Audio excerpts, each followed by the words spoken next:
Stand by to launch FanStream Sports. 3, 2, 1. Let's start. Hello, sports fans. Welcome to FanStream Sports. Nothing but pure sports. This is the JP Show. JP, it is so good to hear you back on the air. Stand by. Now, here's JP. All right, welcome into another edition of the JP Peterson Show. Oh, we got some good stuff for you this morning. I think a lot of you Rays fans will be very happy to hear what we have to say this morning. Nick Geddes, Outkick.com, my co-host, and fine producer is here. How are you this morning? Doing good. Like you said, we have a lot to get into. Bucs playoffs. We're 3 days away from there. Yes. Can you imagine 3 days away from the first playoff game in Raymond James Stadium since you were in elementary school? I was in third grade, 8 No, you years weren't. old. It was 8 years old, and I have faint memories of the Giants coming here and whipping our ass. Mike Evans, who Remember we'll that. hear from this morning, was like, yeah, I think I was in middle school. It's a long time ago. 2007. I was there. The great Giants football team, Eli Manning and Brandon Jacobs. And they went on to beat the Patriots that year, right? Yes, they did. Yes, Is that they helmet did. catch? Was that- that helmet? Yes, it was. Yeah. David. That was David Tyree. Yeah. So, yeah, it's going to be a historic moment in Raymond James Stadium coming up. So that'll be fun. We're going to listen into a lot of the guys talking about the crowd, by the way. I thought Ryan Jensen was really good talking about the crowd being there and the Bucs fans being there, not like the Super Bowl where there was just 20,000 or so. It's going to be the real deal for the first time in a long time, and I think the guys are. You can definitely hear it in their comments that they're very excited about this, and as are we. And every Buccaneer fan should be. And please, for God's sakes, do not be selling your tickets. Do not be selling your tickets to Eagles fans. I said this. There's going to be a lot of Eagles fans there. We heard from Pal Antonio earlier this week when he came on the show that ticket brokers up there were going nuts. They had a good amount of tickets. They were selling for high dollar, and there's going to be some Eagles fans there. And that doesn't mean necessarily that Bucs fans are selling those tickets. As I told you earlier, when tickets went on sale this year for season tickets. So many of them were bought up by ticket brokers, which is fair. It's not illegal in any way. The ticket brokers buy up a lot of those upper deck seats, and they sell them to whomever. So it's just don't assume that it's just because the stadium is sold out with all season tickets. Don't assume those are all Bucs fans. A lot of ticket brokers buy in, and then they resell them. And this year they've made a crap ton of money. So. Yeah, and I'm looking right here right now, actually. There's still a lot of tickets remaining, like you said, definitely in the upper decks, but even all over. But they're going for $200 a pop is the cheapest to get you up in the upper deck. Yeah. See, and they bought those up for about $50 a pop. Yeah. And those season ticket holders obviously get first dibs on playoff tickets. So, and then if they want to resell them, they can resell them. I don't know if the Bucs have any say over how that happens. I know a couple of years ago they were, kind of banging on some season ticket holders that were selling all their tickets because they know how many season ticket holders sell their tickets. That when they remarket them, they're tracked, so they know that. But now it's just a matter of how many Eagle fans are going to pay top dollar to get in, and how many Buccaneer fans are going to pay top dollar to get in. I'm going to guess it's going to be about 80-20. Which is fine. It's going to be a great atmosphere. And we'll hear from Ryan Jensen and Mike Evans and a bunch of the other guys in just a little bit. But I wanted to start this morning with some information that I've gotten on this, the upcoming studies that are going to be released. Now, as the timeline goes for the Rays Stadium, right now, the TSA is working on two separate, and Ken Hagan came on 2 months ago and basically told us this. Well, he did tell us this, that they're working on two scenarios, the full season plan and the split season plan. And they're doing market studies. They're doing the mayor herself, by the way, has conducted a study, a scientific study, paid a research group to do this, basically asking if fans support a sister city plan. She's not released that, and it was not convened by the city. So the city didn't pay for it. So I'm guessing it would be outside the Freedom of Information Act to get the results on that, because her campaign paid for it. I'm not exactly sure if that means it's a public record or not. I don't think it is. I talked to Colin Wolf over at Creative Loafing, and he seems to think since it's outside and it's done by her campaign office that it's not a Freedom of Information Act that we could get the results. That being said, I don't know why the mayor wouldn't release the results. I mean, why wouldn't she want to tell the public what the scientific poll says about what people think about a sister city plan? Now, the only I've seen a few polls, and we're going to start one probably today or tomorrow, but these aren't scientific. Obviously, they're Twitter polls, Facebook polls, whatever. The only one I've seen was done by the Tampa Bay Business Journal, and I think it was about 75% people said no. There was also a study done in Quebec, commissioned by the paper up there, and 60% of the people up there said they don't want a sister city plan. They want a full team. And a bigger number here, for as far as Montreal goes, 46% of people, only 46% of people say they would go to baseball games. That's just not baseball fans, but they polled, general voters. Only 46% of people in Montreal said they would go to games if they brought a team there. That's ridiculously low. Like that's not even a market that wants baseball, right? When I read that, I was like, wow, that's odd. I thought there was this clamor for baseball in Montreal. 46%, and 60% don't want. And of the 46% that would go, 60% want a full-time team. Of course they do. Of course they do. But what I found out, and we hinted at this yesterday, and obviously these two studies are going to be put out and they're going to be announced. They're going to, the financing plans. But obviously the TSA and other people are doing actual market studies on this, and do the numbers work? If we're going to pay for half a stadium for only half the games, do the numbers work? And I'm being told that the numbers don't work for half a season. It's rather obvious, because you're going to pay almost the same amount of money for a, quote, boutique stadium, whatever the hell that is, that you would for a full season stadium. It's just a matter of, are we going to put a roof on it or are we not? And from what I understand, a roofed stadium, the original stadium design was $892 million, right? And Ken Hagan came on and told us, well, we actually have done some studies with other architects, and we might be able to drop that down, not significantly, but maybe 50, 100 million, just in doing some different things within and not doing other things. So they thought they could bring the price down on that one. So it gets, it gets pretty close to whatever this boutique stadium is, but yet you're taking away half the revenue plus playoffs. So when you're doing a data study, and you're looking at the market and looking at the numbers, which is what exactly they should be doing, they are finding out, or they've already found out from what I hear, that it doesn't work. A sister city plan doesn't work. Now, listen to this article yesterday that was in the Times. Now, there was an article in the Times about a month ago that basically said Jane Castor is supporting the sister city plan. And then I read the quotes and I said, that doesn't, no, she's not. There was no quote in there that said she was supporting the sister city plan, like this misleading headline showed. This headline says Tampa Mayor Jane Castor says Ray's exit would be a blow to the city's upward swing, which she did say.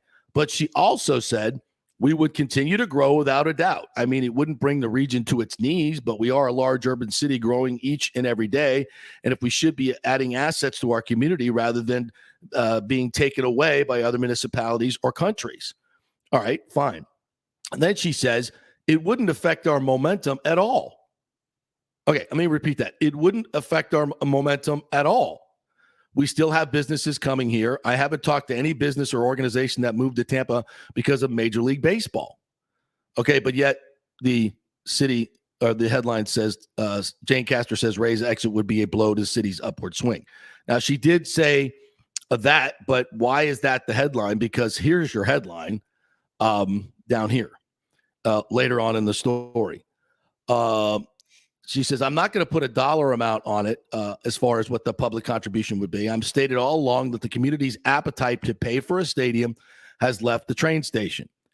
Then there's this paragraph. Nor did she come out in support of the split season concept, in which the team would head north to Montreal in early summer to play out the rest of the regular season. She repeated her belief that it's up to the Rays to ensure that the idea is, quote, a viable business model, and they are 100% behind it. Okay. Jane Castor is telling you exactly what I just told you. It's not a viable business model. It's up to the Rays to produce that.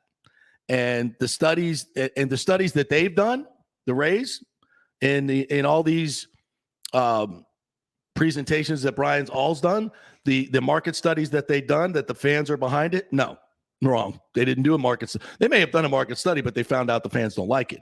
Where's their data? Where's their market data that half a season and the public spending $350 to $400 million, if that's a workable business model? They don't have it because it doesn't exist. And this is what's interesting about all these CEOs signing on to this letter. These are guys that are really, really smart. Really smart guys that are great businessmen that have made a lot of money. And I would ask all of these businessmen, if you were going to invest in this, where's your data? Where's your market study? Have you seen a Rays market study that says this is going to work? No, because it doesn't exist. They have a lot of talking points. They have a lot of false narratives, but they don't have any data because it doesn't work. When you put the pen to paper and do the numbers, spending $350 or $400 million of public money, whether it be hotel taxes or whatever, it doesn't work with half the games. And that should be as obvious to any businessman anywhere. If you spend the same amount of money to build the restaurant, but you're only going to get half the revenue. And by the way, this whole idea of, well, we can put concerts in there and the rowdies come in there, and you can do the same thing with a full season. There's only a finite amount of events that go on in this area.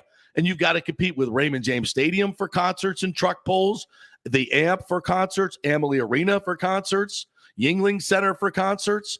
It's not like we have 200 open dates. Now we have 240 because we only have half the Major League Baseball games. We can fill that with concerts. No, it doesn't work that way. If you're going to build a stadium, a baseball stadium, you need 81 home games plus playoffs some years to make the numbers work. And that should be obvious to anyone, especially these CEOs that signed on to this letter. I mean, I know a lot of these guys, and they're good men and they're smart guys, but they've been hoodwinked. They're going to look really, really silly when the TSA comes out with their proposals and said, we did the actual market studies and the data points, and it doesn't work. Not sure why you guys signed on to this. You look kind of silly. They should know that. So I was a little perplexed when I saw the letter and the people that signed on to it. I was shocked, obviously, because I know, and they should know, that this thing is not going to work. The fans don't want it. All people are hearing that are for this, and these chambers that have been hoodwinked as well, is this message. It's either half or nothing. And that, again, is a false narrative because Stu Sternberg does not have the power to do that. It has to be approved by Major League Baseball, and so far, they have shown no real support for this. They had a chance to at the owners' meeting. What did they say? No. When Stu went up there and gave his presentation, they said, we're tabling it now because we have the CBA and everything else to look at. Okay, well then why if that was that, they knew that anyway going in, why did they come up there and have him do his presentation? Now, if you want to spin it, well, okay, it's, we've got other things to worry about, but that's what Manfred said. But they also could have, if they wanted to, voted to say, okay, proceed. And they didn't do that. And you know why? Because they know it doesn't work. And they know it's not going to pass muster with the MLBPA. And they don't want to use it as a bargaining chip in these CBA negotiations because the other owners don't get anything out of it. The only person that this helps is Stu Sternberg, the guy they've been giving, $60-70 million of revenue sharing checks for the past, decade or so. And now they find out through the lawsuit that he has $500 million allegedly in a new company that he formed. for Rays baseball. You think that sets well with the owners? Yeah, I don't think so. And they're going to, and they want to open up the doors for the territory, screw the Toronto Blue Jays for Stu because they love him so much because he's such a great guy. Yeah, I don't think so. None of this makes any sense, folks. None of it. It's completely insane. And the more we talk about it and we actually start putting, pen to paper and doing numbers, this is what you're going to find out. So as far as I'm concerned, when these studies come out, this thing is going to be dead in the water. And I think what Tampa's going to be looking at is say, look, Stu, if you want to do half a season, these numbers don't work. We'll kick in maybe a little bit here and there, but if you want to do half a season, it's on you. And then we'll see how good of an idea he thinks it is. When he has to pay for a majority of the stadium, let's see how good of an idea he thinks the sister city plan is. I bet he won't like it so much. And then he may say, well, then I'm just going to move the team. Again, MLB has to sign off on that. So does the Players Association. And Major League Baseball does not want to leave this market. And if Rob Manfred sees a full season plan where the Rays pay half and Hillsborough County and Tampa Bay pays half, I think, and they know that they can get this done, I think MLB is going to go, well, what are we waiting for, Stu? You said you'd pay half. Let's go. Then what's left for him? So I again, when these studies come out and it shows that the half season does not work, what's the next move for the Rays then? Now, they may say, okay, we're just going to leave the market, but it's not that simple. It's not that simple. And, and they still got to be here till 2027. You're going to have a lame duck team here for, 5 seasons? You think Major League Baseball wants that? Especially when there's a perfectly good proposal on the table to get it done finally? This is not like Oakland, like for years and years where they couldn't get any public money at all or any public support or had no plan. Okay? It's not like that. This is a completely different situation where the people of Tampa Bay are stepping up to pay half, just like the people in Texas did for the Rangers, just like they did in Cobb County for the Braves. And those stadiums have been wildly successful. So again, this was been a harebrained idea from the very beginning. It is good for nobody except Stu Sternberg and his partners. It's a scheme to get big money TV contracts in multiple markets. It doesn't fit the fans. It doesn't fit them in Montreal. They don't want it. The fans here don't want it. The only person that wants it is Stu Sternberg and his partners to make boatloads of money. And this is the other part. And I think the market study, and when we see the poll that the mayor did, and we see that obviously, I mean, you just put it on social media, I'd say 80 to 90% of Rays fans are against it. Like, who would choose half a season over a full season? Well, you half a season or none. It's a false narrative. It's a false narrative. So again, we'll see where this goes. But if I think it's going to play out as I just described, and we'll see when these proposals come out for half season and full season. And if you have any common sense or any business sense whatsoever, I think you can see that what I'm saying is right. And again, the guys that signed on to this, the CEOs, there's really smart guys, great businessmen, but they're signing on to a sister city plan that just doesn't work financially for Tampa Bay or anyone except Stu Sternberg. All right, we'll move on to the Buccaneers. If you guys want to hit me up at FanstreamJP, if you want to react to that, at FanstreamJP or at the JP Peterson Show. All right, let's move on to some of the Buccaneer stuff. The news from yesterday, it doesn't look like Rojo's going to play. I guess he's still in the pit and not the Palace. Is that why he's not playing? You're never going to let that one go, are you? No, I'm not. Come playoff time, yeah. Hey, I got an idea. Let's go on social media and support Antonio Brown. Yeah, that's a great idea. Well, he's got an ankle injury, so he's probably not going to play anyway. And it looks like Fournette was back at practice yesterday.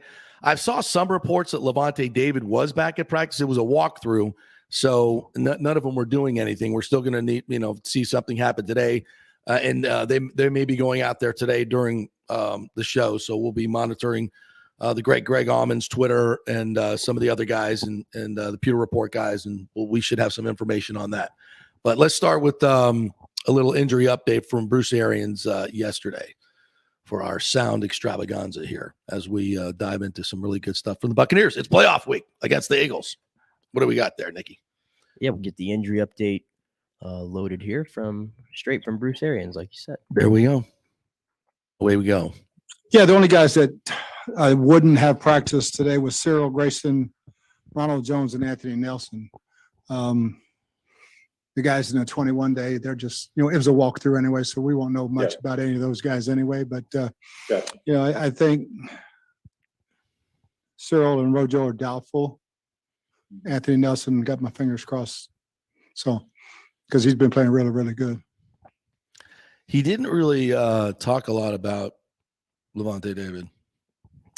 No, did not. Not much on Lavonte David.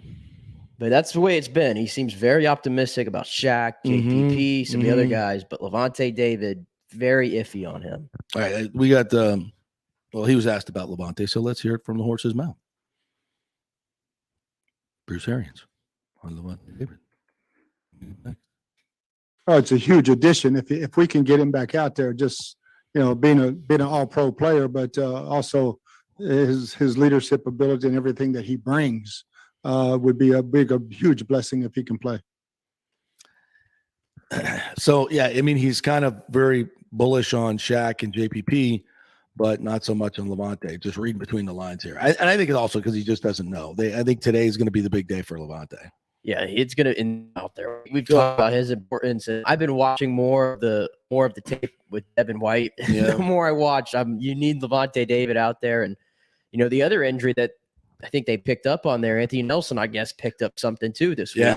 Yeah. And, now he sounded a little bit uncertain about him as well. And JPP, after missing all that time with the torn rotator, that's honestly a key injury too that people aren't talking about enough. Probably it's such a key spot because in this run pass option game, that and the zone reads that Jalen Hurts is so good at, and they've got a great offensive line. I've heard experts say this week that they have the best offensive line in football, and they're certainly in the top three. I think I'll put the Bucs in there as well.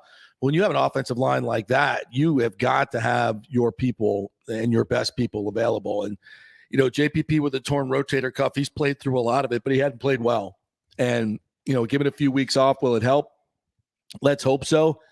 But that's an injury that needs a lot longer to really heal. And you've got to, in a situation like this, you've got to be able to play off blocks. You need both of your arms. And then you're talking about, some of the best offensive linemen in the game. That's a tough ask. So you got to have a guy that's going to back him up, Anthony Nelson. And now he's tweaked as well. That's not good. Yeah, and the way teams have been attacking the Bucs, like we've been emphasizing, is going outside the tackle, outside the tackles a lot. Yes. If JPP's in there, I don't know what percentage he's going to be at. Nowhere near 100. We know that they're probably going to go right at him. Wouldn't you think? Oh yeah, 100%. 100%. And I think I read a stat where the Eagles are they're number one rushing team in football, but I think they're also the number one off tackle team in football. They average like 6.7 yards a carry off tackle. I mean, that's just ridiculous.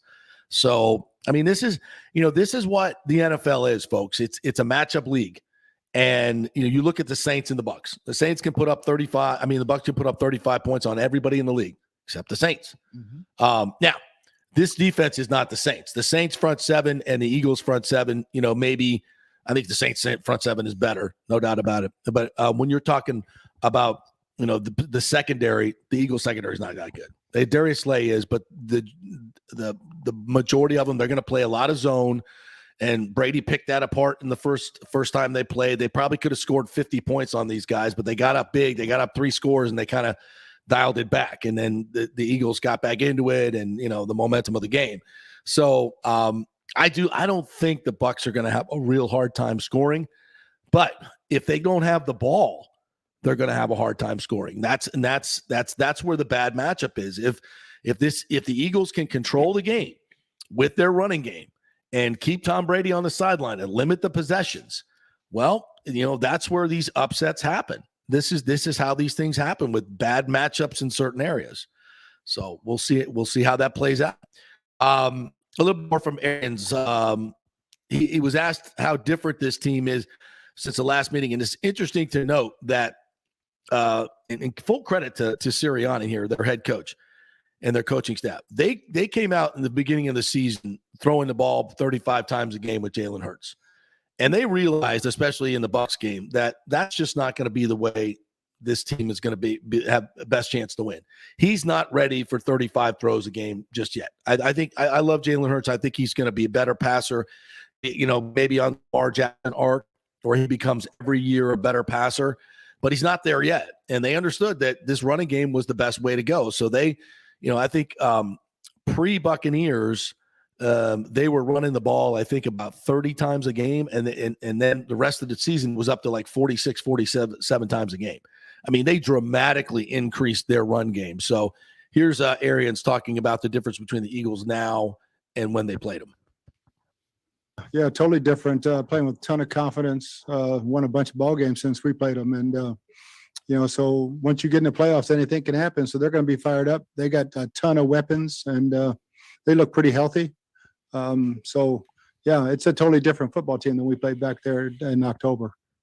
Now, again, a very healthy team and an underdog team. I ain't gonna lie. I mean, if I'm betting this game at 8.5, I'm taking the Eagles. We say that. I bet it's going to go the other way. I think it probably. I hope so. It might. I hope it's a blowout. Yeah, it might. And I keep going back. I think Sal Pal mentioned it on Monday. Did he say Jalen Hurts, I believe, has thrown 4 interceptions in the red zone? Yeah, correct. Yeah. And I'm trying to get the numbers there for the Bucs defense, because that could be something to red zone. Yeah, red zone defense. Yeah, running the football is great until you get to the red zone. Yeah, if you can't throw the ball in the red zone and you've got 1st and goal at the 8, tough ask. Yeah, Bucs got a top 10 red zone defense, so yeah, that's another matchup to look up for. And what's the Eagles' red zone offense? Eagles red zone. Let's cue that up here. Because obviously when you get down there, the field gets compacted. You get more guys in the box. It's just tougher to run, and that's why running offenses predominantly are not so good. They're also in the top 10. Are they? They're also in the top 10, despite the turnovers. Are in the top 10. Interesting. That's why teams are in the playoffs. Critical stats like that they're going to be good at, and they're Phillies. But they are 0-6 against teams with over 500 records. Philadelphia. I don't want to make them out to be the freaking. It's the NFC. The Bucs of last year. They're not. That's the NFC East. Look at the Cowboys. It's the same way. Cowboys are 6-0. They went 6-0, I think, in their division. Yep. And then they went 5-5 against everybody else, I believe. Mm-hmm. So it's the NFC East theory every year. Interesting. Let's listen to Bruce talk about Jalen Hurts, number 4. A very improving quarterback and a winner, no doubt about it. At every level. Yeah, a great leader. That's the one thing you heard everywhere he's been since high school. He's a fantastic leader and an unbelievable competitor, and that's what you want as your quarterback. People follow him, and when you're an unbelievable competitor, and he's a workaholic too. I mean, he's a gym rat type of guy. So there's so many good things about him, and he's throwing the ball, especially downfield, really, really well right now. I don't know about that. But hey, listen, it's a lot easier to throw. It's a lot easier to throw when you got a running game like that. And the Bucs are going to have to commit probably Antoine Winfield or a safety, Mike Edwards, to the run game, and that will open up some things downfield. So, again, big day for Carlton Davis in man coverage. Big day for SMB. The corners are going to be Jamal Dean. They're going to be playing a lot of man-to-man. And the field's going to be slippery. There's going to be rain, 70% chance of rain. And when you play a lot of man-to-man, in those situations, even Jalen Hurts can hit a wide-open receiver when the defensive back falls down. And I think that's a group that needs to step up the cornerback position outside of Carlton Davis, especially Murphy Bunting. I think this year, he took a step back than the trajectory that I thought he was on. But remember, last year in the playoffs, pick every game. He had to pick every single game. Yeah. So just like kind of how Devin White's been, I think that those two are probably your big impact players. They need turnovers from those guys. I completely agree. And this defense has to get those turnovers to win a Super Bowl. They've got to return to that mentality. Speaking of mentality, let's play number 6. Bruce talking about the mentality change for the playoffs. No, there's no doubt. Yeah, I mean, as soon as everybody walked in the building today, 2021's over. It's a whole new season, and nothing matters except winning this week, and everybody's in tune to that, and you can feel it in the building. Oh, it's good. It's good. They got playoff fever here in Tampa Bay as well. By the way, Friday morning, tomorrow morning, over at the stadium, I think just north of the stadium, they're going to be doing the drive-through pep rally where you can go through and get your swag. They'll give you Bucks flags and all kinds of stuff for free. So head on over there. I'll pull up the email here in the next segment, and I'll give you the exact times and locations and all that stuff. But if you want to get some swag from the Bucks, they'll be doing that as well. Let's do one more. Can we do one from Gronk? Let's listen to Gronk once in the open here about the Ray J environment he's ready for. Number 10. Yeah, great environment this year, especially, that was kind of having my first experience this year of having a full stadium at Raymond James, and the crew, they were awesome. The fans, Tampa Bay Buccaneer fans, they were amazing this year. They supported us like no other, and every single home game felt just, great to be out there. The energy levels were high. They were cheering from beginning of the game to end of the game. So just much love to them. The crew, our fans, sending much love to them and thank them for all the support that they've given us throughout the season. And let's roll it into the playoffs now. Let's get it going. Sea of Red. I cannot wait. It's gonna be I wish it was going to be more of a Chamber of Commerce type day, beautiful sunshine and everything. But I know, why is it got to be rain, man? Why it's got to be rain? I mean, we haven't had rain really often here in the last few weeks. And, of course, one day. Look at the forecast. Only rain on that day, too. It just comes, these fronts come through, and it's beautiful. Like this week, it's been beautiful all week. I know, but it's going to be a great atmosphere. Maybe it'll regardless. come through quicker. You never know. Florida, you never know. You never know. You never know. Because it is kind of fast moving, and it just might miss us, hopefully. We'll have to get one of the weather gurus on here, Delgado or something. My go-to guy, Jervy, is retired. You retired? Yeah. So, I'll get Lee Spann. I used to work with Lee over there at News Channel 8. She's still there. I'll get her to come on and give us a good Bucks forecast. So I'll give her a ring, see if we can get her on. It's important. And we'll hear Bruce talk about the weather, and some of the other guys. Mike Evans talked about what it's like for receivers to play in the wet. He seems a little bit concerned. All right, we will take a break. By the way, John Kincade is going to join us, Philadelphia radio guy. I'm worked with him up in Atlanta, but he has returned to his roots in Philadelphia. Great guy. We will chat with him at 11:15. Leo Haggerty is going to join us at 10:45. Much more on the Bucks and the Eagles coming up next. Stay with us.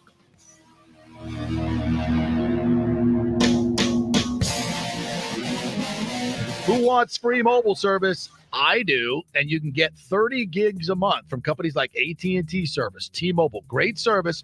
Keep your number and get free mobile service. It's part of the emergency broadband benefit from the stimulus bill.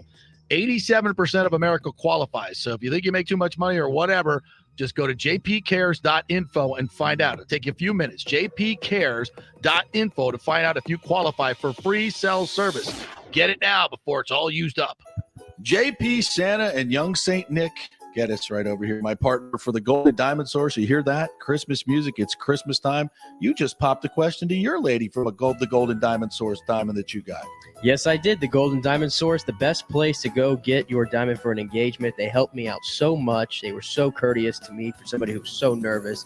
And it's Christmas time, like you said. If you're thinking about popping the question, you need to go to the Golden Diamond Source. It's the Jewelry Supercenter, fully stocked, fully staffed, and yes, just a short drive from downtown Tampa or wherever you're coming from, right there on Ulmerton Road. Avoid the madness at the malls. And whether you're a first-time buyer or looking for that 10-carat custom design, they have it all. 9 jewelers in-house ready to make your dreams come true. Even layaways, 100% interest-free financing up to 5 years. Shop now for your best selection at the Gold and Diamond Source and make your lady wonderfully happy like Nick did.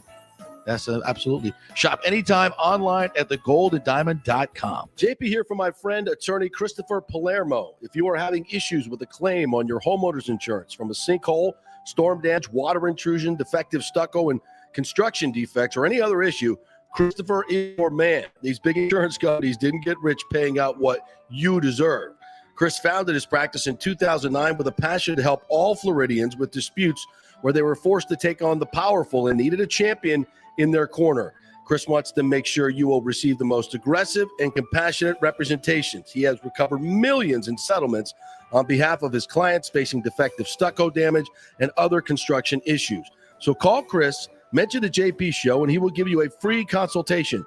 That's 813-221-5636, or go to PalermoPA.com. He's a fifth-generation Tampanian, graduate of Jesuit High School and the University of Florida, and he cares deeply about you and the community. That's 221-5636 or PalermoPA.com.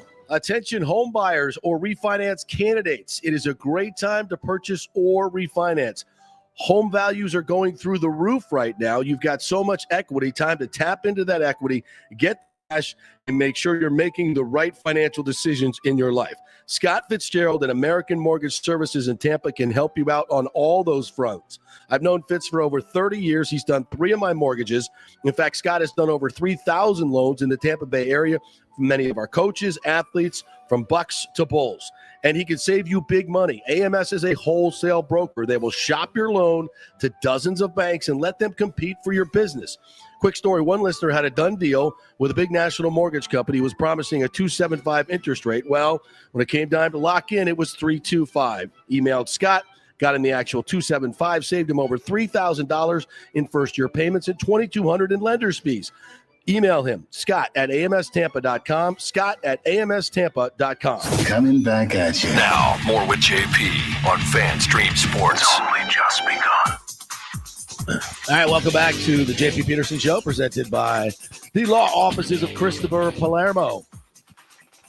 Get in touch with Christopher Palermo at PalermoPA.com. He will fight for your rights against your homeowner's insurance company. If you have any defective stucco work, a lot of that going on around, that can really damage your home, by the way. Check out the sides of your home if you recently had one constructed. And if there's cracks and stuff in that stucco and that moisture gets in, you're talking some black mold issues. It can be very, very, very expensive. So don't let it wait. Just go ahead and give them a call. Just go to PalermoPA.com. It's easy. I don't want you guys writing down phone numbers while you're driving around. PalermoPA.com.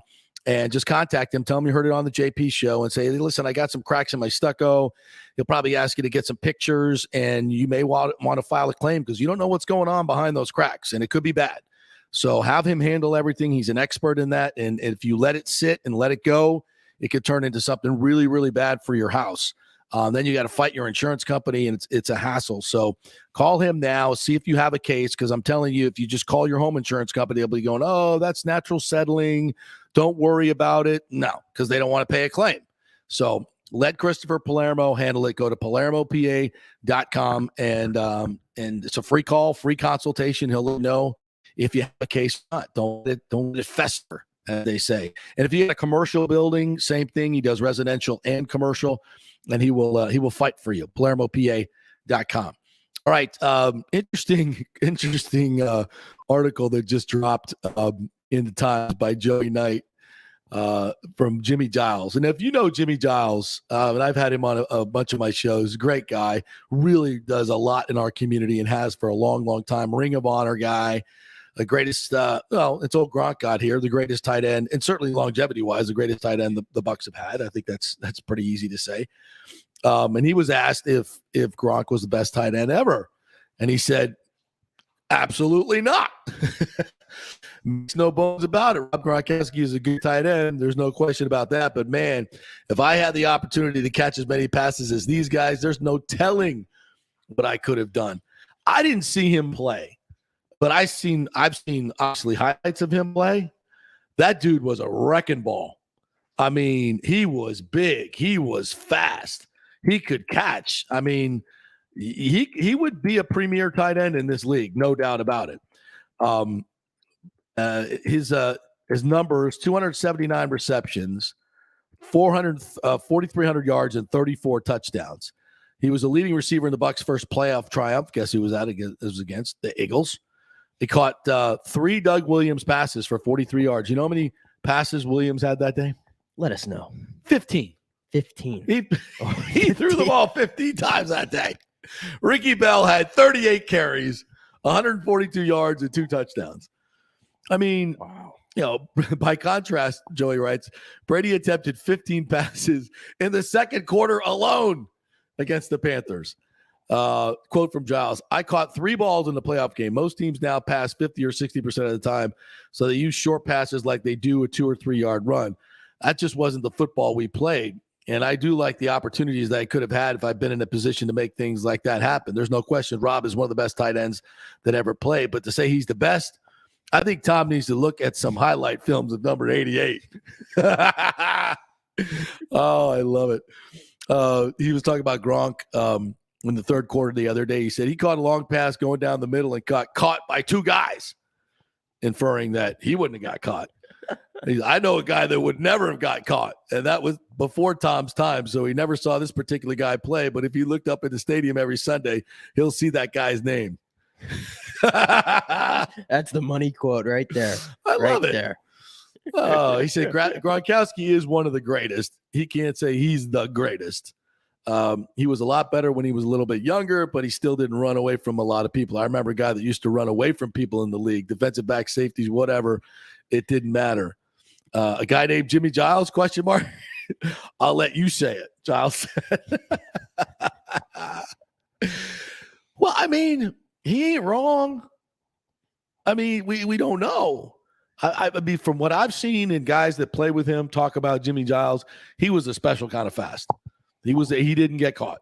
And so who knows? It's just funny. He's like, Tom's a little young. He needs to look up at the stadium. You know what I'd love to do? Tommy and Gronky need to have Jimmy Giles on. Oh, yes. Sitting right in the middle by the pool. Do. And they could go back and forth. That would be so much fun. I mean, because Jimmy's saying this, he's not saying it with any malice at all. But he's he's feeling it a little bit. Was a tremendous player. There's no doubt about that. And given the opportunity, what was he, 6? Jimmy Giles, 6'6"? Yeah, he was a 270 unit. 260. I mean, he was Gronk's size back then, and probably a step or 2 faster and great hands. Yeah, I've seen the highlight. He said, the highlight films. I've seen the old, John Sable highlight films back in the day. I still had those when I was growing up, by the way. I still had some of those. Yeah. But I've seen those, and it looks like he's moving much faster than everybody else was. Yes. It's just crazy that in that game, he was still moving faster than everybody. But I don't know. I mean, even when he said, though, that Gronk's not as good as he used to be, I don't know about that one. Well, I will say this about Gronk. He may not be as fast as Jimmy Giles, but the way he catches the ball in traffic, his running after the catch, especially this year, he's better this year than he was last year. I don't think there's any question about that. No question. And the past few games, I'm going to tell you, he's carried the Buccaneers. He has been. And I'm talking about at key moments and key times, and that's what winning football is all about. Red zone, big third downs, and it seems like obviously Tom has confidence in him, and they have a special rapport of having played together for 13 seasons now, 12, 13 seasons. I mean, it's just something that I'm sure Jimmy Giles would have loved to have a quarterback like Tom. I mean, if Jimmy was playing with Tom for that long, his numbers would be probably similar. Yeah.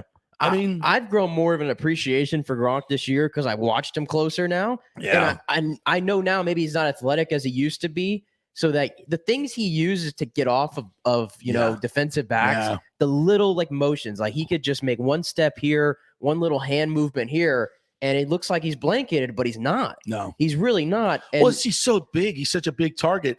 Even if a guy's right on his back, Tom knows if he throws it out front and his arms extended, he's open. Yeah. And you can't go through the guy. And even lately, as the year's gone on, and maybe guys are feeling the pain of the season, they're like, I don't know if I want to tackle him fully. He's bouncing off of some guys lately. He is. He's been so freaking good. We got one more quote from Gronk. You want to throw that up while we're on the Gronk, Jimmy Giles. So I got Jimmy's number.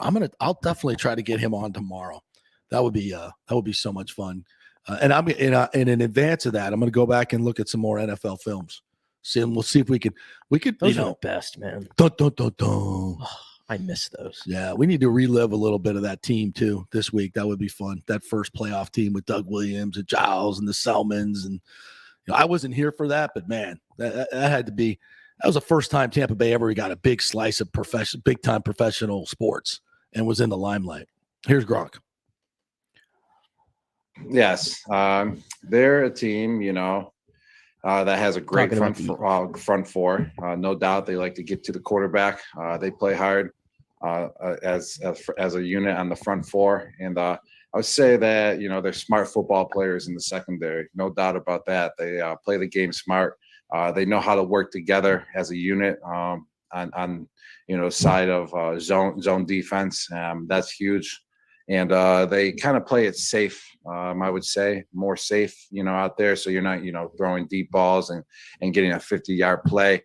So you got to go out there and you got to beat the team. You got to beat the defense. You got to actually put the work in, make the little plays, make a guy miss for, an extra 5 yards and keep, the chains rolling like that. So they make you earn it, no doubt about it. And you got to play smart football versus them in order to move the ball. Yeah, what he's saying right there is the Eagles are going to play a lot of zone. They're going to play a lot of zone coverage, and they're going to make the Bucs work for it down the field. And look, Brady eats up zone. He eats up zone. I think he prefers to throw against man-to-man when they don't have a great pass rush. He doesn't prefer to throw against it with the Saints. But again, this is not the Saints defense. So yeah, the Eagles. Look, and there's no secrets here. They're going to play zone defense. They're going to try to keep everything in front of them. They're going to try to control the football, shorten the game, and come up with some big plays and some turnovers. That's the way they're going to win this football game. The Bucs know it, and they know they can't have penalties. They know they can't have drop passes. They got to play a clean game. If they play a clean game, they'll handle these guys. But if they don't, then they won't, and it'll go down to the last few minutes. And of course, I'll take Brady over Jalen Hurts in a 2-minute game any day. But still, you don't want that scenario, because then anything can happen, and you don't want that. All right, quick break. When we come back, Leo Haggerty's going to join us. I believe he's out at practice, or was today. So we'll check in with him, see if Lavonte David was out there, who was out there. So we'll get an update from Leo Haggerty when we come back. Stay with us.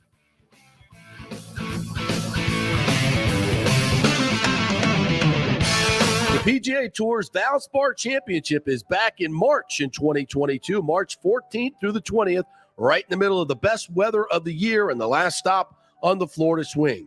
The Valspar has become one of the must-do events on the Tampa Bay sports and social calendar, so get your best tickets before they sell out. The game's biggest stars love the Copperhead course at Innisbrook.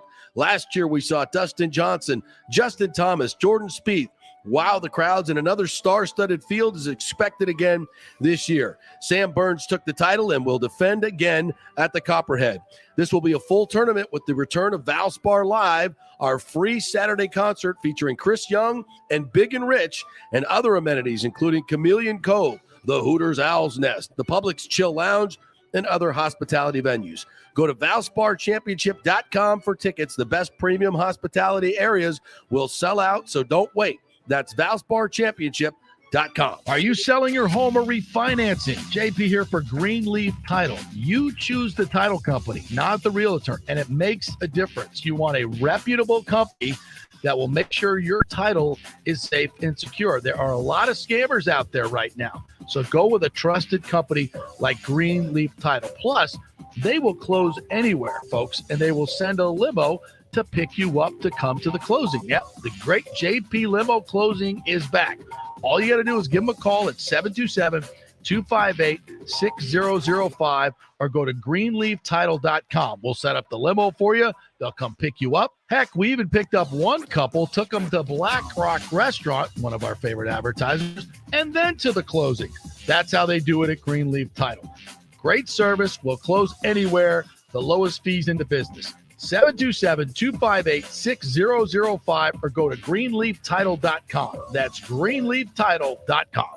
JP, Santa, and young Saint Nick get us right over here. My partner for the Golden Diamond Source. You hear that? Christmas music. It's Christmas time. You just popped the question to your lady from the Golden Diamond Source diamond that you got. Yes, I did. The Golden Diamond Source, the best place to go get your diamond for an engagement. They helped me out so much. They were so courteous to me for somebody who was so nervous. And it's Christmas time, like you said. If you're thinking about popping the question, you need to go to Gold and Diamond Source. It's the Jewelry Supercenter, fully stocked, fully staffed, and yes, just a short drive from downtown Tampa or wherever you're coming from, right there on Ulmerton Road. Avoid the madness at the malls, and whether you're a first-time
got him the actual 275, saved him over $3,000 in first-year payments and $2,200 in lender's fees.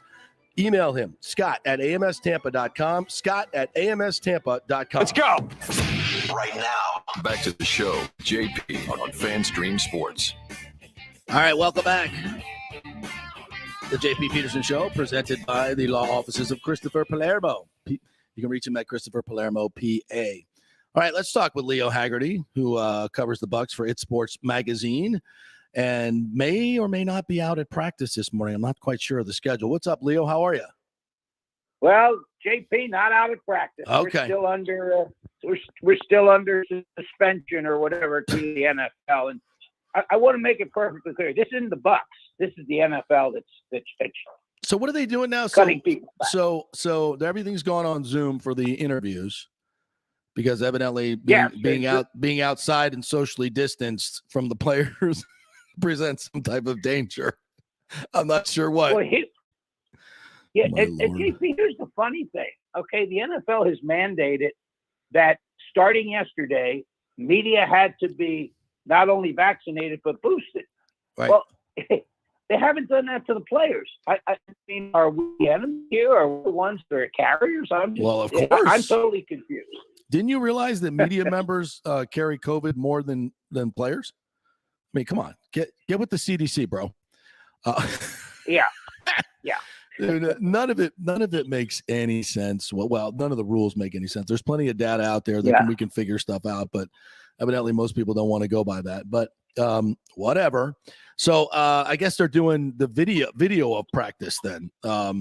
It's pretty much you're getting a 30-minute for the TV stations, and then that's it. And they're doing Zoom for the post-practice interviews. So we're still getting on, and had an interesting conversation with Coach Sirianni yesterday. Really? How did that go? Oh, it went really well. I asked him the one big question. I said, you're missing number 27 back there from the Super Bowl who covered Gronk. I said, how do you cover Gronk now? He goes, man, he's a matchup nightmare. And that's what I think, JP, the biggest problem is going to be weather. If there's rain, I think that's advantage Eagles. You know, I was thinking about that, and I think that would be the obvious perception. But I also think that when you're running a lot of RPOs and zone reads, you know, a lot of that is there's a lot of ball handling that goes into that, especially with the mesh point of the running back when you're trying to decide whether you're going to pull it or keep it. And that's that in the rain, that becomes problematic because that's a very It's a very touch and feel type of thing with the quarterback and the running back. And if the running back doesn't think you're going to give it to him and you give it to him and that ball's slippery, it's fumble time. And so that absolutely. So that plays into it. And if you saw the Kansas City Denver game, the Kansas City defensive back hit the mesh point. He hit Gordon. That's right. And all of a sudden, he doesn't have time to cover on the ball. And JP, you're exactly right. Okay, you're talking about a 6-yard snap of a wet ball. The quarterback first has to catch it. Then he's got to figure out, okay, am I going to pull it or am I going to get? And if the running back closes down on that ever so slightly, that thing's a slippery devil. So it'll change the complexion of the game, no doubt about it. But and my question is to my guy up in Philadelphia, Ken Polak. I said, can the Eagles score 35 points without the Bucs turning it over? No. He said no. No way. So the only team that can beat the Bucs is the Bucs. Well, I think the formula for the Eagles here is they lean on their assets, which is number one and first and foremost the best offensive line in football by many experts, or at least top 3 or 5 offensive line. They got a great running game, not great running backs, but it's a great running game, and they're going to keep Tom Brady off the field, limit the number of possessions, and try to wear them down and make it a 1-score game late in the game and hope a turnover goes their way. That's the way they're going to win this game. Hey, JP, you hit the nail on the head, and I'm going to add one more thing. Try to play with the lead. Yes. Because if they get down 10 points or more, now you're forcing the Eagles to do something they don't want to do, and that's throw football a lot. So I think they're going to try to play the first half, just get to the second half. And again, this is a team that hasn't beaten anybody with a winning record all year. Now, not their fault, but they all of a sudden an epiphany happened up at Philly, and it was run the damn football. Yeah. They go from throwing it all over the lot to completely shutting that down and running the ball. And guess what? It worked. And the problem with these offensive coordinators and these offensive geniuses is you're not a genius if you're running the ball, but if you're winning, who cares? That's exactly. Oh, that's a sign of a good coach right there. Shelve the ego, let the players decide the game, put your trust in what they do best. That's good coaching by Sirianni, and they need to, a lot of people are talking about him for coach of the year, and that's I think the merit is right there, no question about it. Hey, Leo, at being old guys, we do have the perspective of history. I did not watch a lot of Bucs football in the early 80s when Jimmy Giles was playing.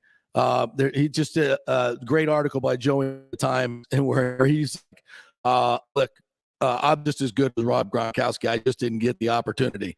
Did you see Giles play? And one of the things I'm really queuing in on is how fast was he? How he claims he ran away from everybody. And from the tape, the highlights that I've seen, there was a lot of that. I mean, I'm not doubting the dude. I mean, the highlights that I've seen, he was phenomenal. But was he as good as Gronk? He was, and again, I don't care how you want to play this. He was the black Gronk, or Gronk was the white Jimmy Giles. It was the same exact player. Jimmy Giles was enormous, and he could run. And he did the same thing for Doug Williams as Gronk has done for Brady. He got down the middle, behind the linebackers, between the safeties, and if he caught it, he'd either outrun you or run you over. And, yeah, I had a chance to watch him a lot when the Bucs first started, and he was a load. He was really probably the premier tight end in the league for at least 3, 4, maybe 5 years. So if he gets 7 to 10 targets a game like Gronk, his numbers are through the roof. It's JP, you got to go back when you and I were kids, and I'm a little bit older than you. Teams didn't throw the football. Right. They just it wasn't until Don Coryell came out with Air Coryell and said, "Hey, guess what? We can throw the ball, and we're doing pretty well at it." So all of a sudden, and again, look at what the game has become. It's only pass basically long handles. Right. Everything's under 5 yards. It's yak. Throw the ball yards after catch. That wasn't even considered back in the 60s, 70s. Now, all of a sudden, that changed, and the league has become pass happy. But, yeah, Jimmy Giles was definitely – if he got 3 or 4 targets a game, that was big because, again, you had John McKay and you had people that, hey, run, and run some more.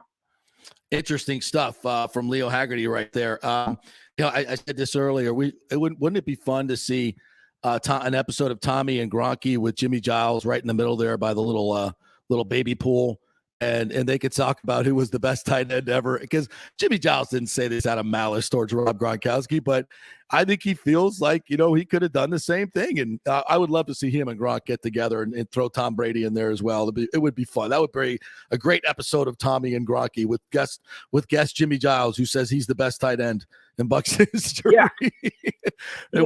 It would be JP, fun.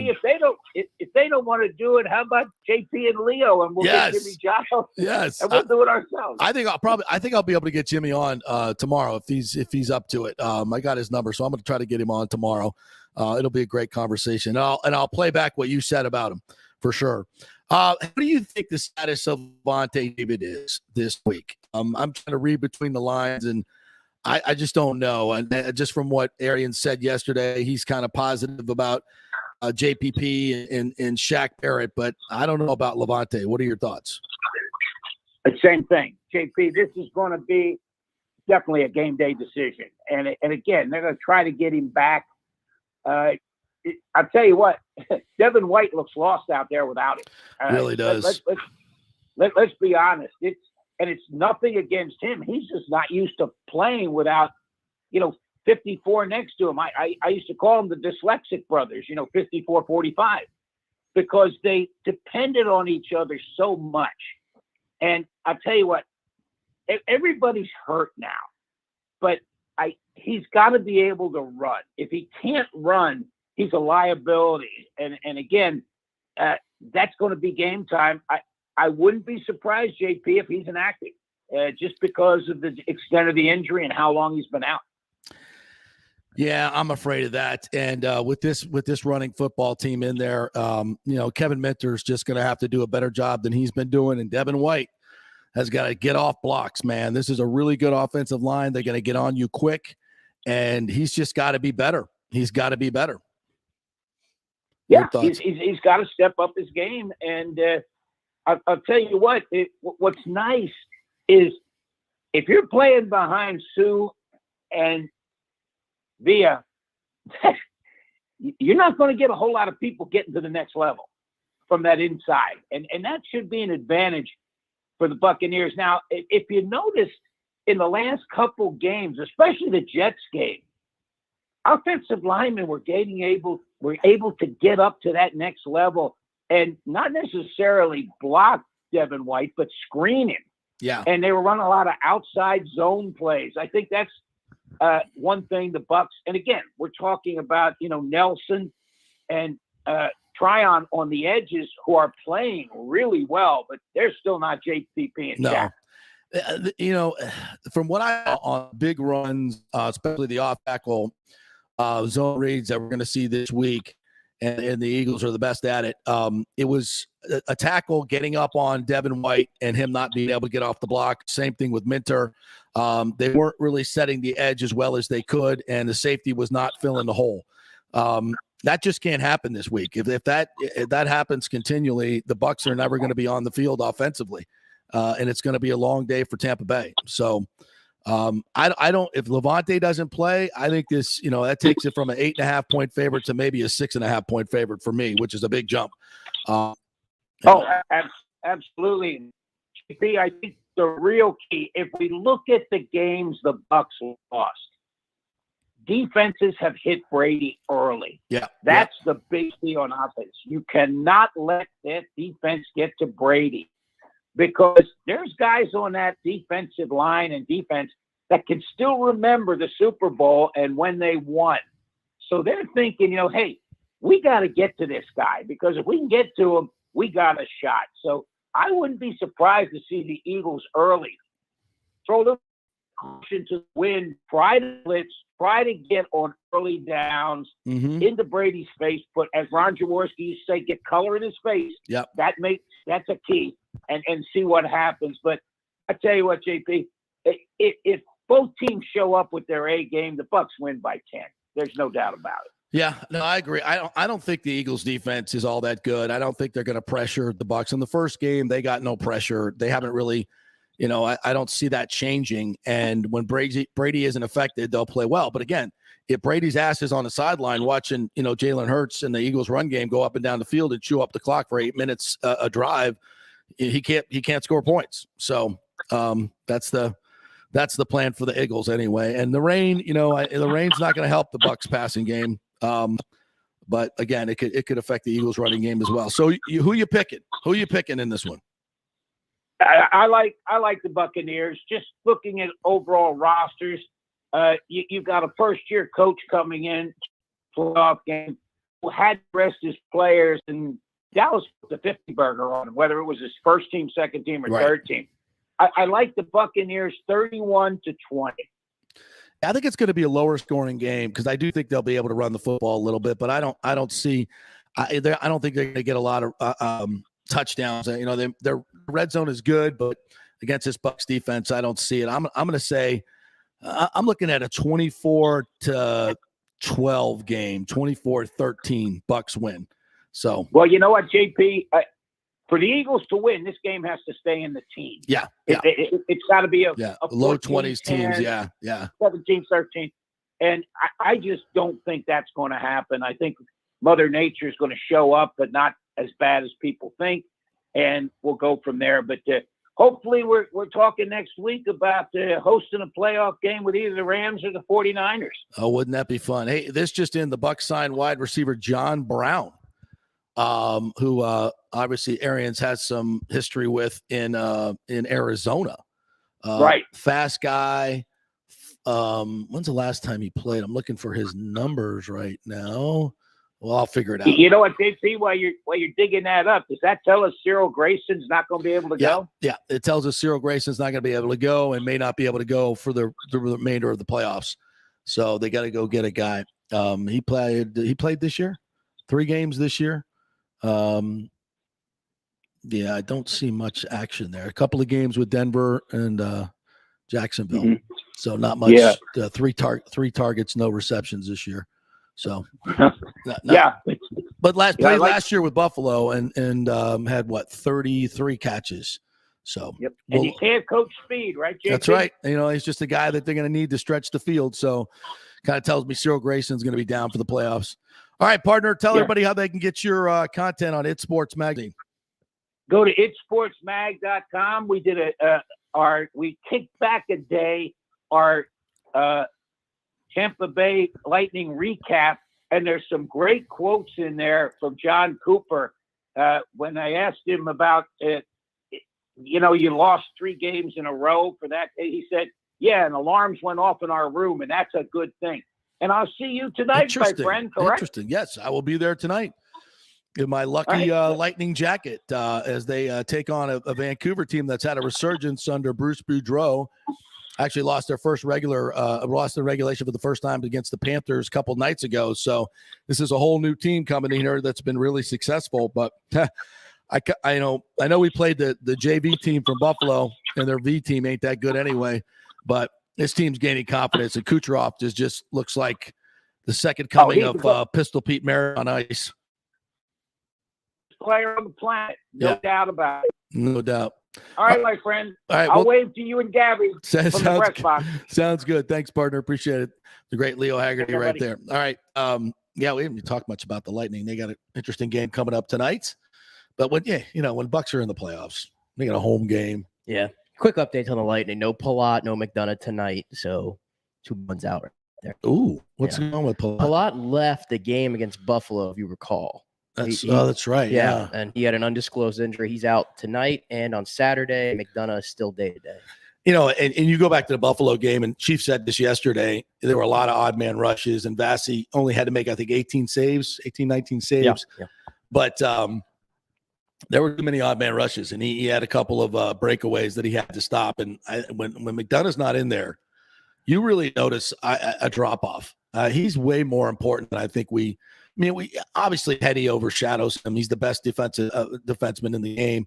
I tell you what, though, I was talking with Andrew Chuck the other day, and we were talking about, and Paul Kennedy, like the Bolts would probably have sent 11 or 12 players to the Olympics, right?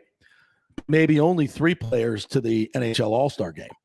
And we're saying, who are the All-Stars, right? Clearly, I think Stamkos is an All-Star. He's top 6-7 in scoring, right? Mm-hmm. Hedman's an All-Star. Vassie's an All-Star. That's it. What about McDonough? Ryan McDonough, unfortunately, in today's game, the style of play he plays no longer gets the accolades. Right. Doesn't get the accolades. It just won't happen. Ryan McDonough, 7 years ago was a Norris consideration every year when he was with the Rangers. But I've always said that he really is the glue of that defense. He is. I know I know the team looks really different without Hedman in there, but McDonough in the aspects, he does a lot of things Hedman doesn't. Shot blocking. Yeah, that guy will. He's crazy. Take a bullet for anybody. You got to be nuts sometimes to do what he does, and that's why he's not playing, because he took one a couple games ago. Yeah, right off the shin, I believe. Ooh, I just don't get it. I really don't get I know. It's like the thought process that goes into that. Okay, I'm going to lay down here in front of a 100-mile-an-hour puck. I think it was Chernak. Remember last year was the one game. I swear the puck was like 105 miles an hour off the shot. Yeah. It might have been Ovechkin or something. Yeah. And he just jumped in front of it and ate it. Just ate it right in his ankle. Didn't go down or anything. And God, that's got to hurt. Sometimes when I look at other sports, not naming any, I won't name names. Baseball. The NBA. And I see some of the injuries guys are sitting out with, and I'm like, please. Remember who was the baseball player that took a comebacker off his right cheek and had to leave the game? Like, are you serious? I think I'm trying to. Whatever. All right, we got a break. John Kincaid's coming up next. Philadelphia super radio guy. One of my favorites. I used to work with him in Atlanta. He's so much fun. This will be a conversation, very informational and entertaining. I promise you that. John Kincade, Philly radio guy, coming up next.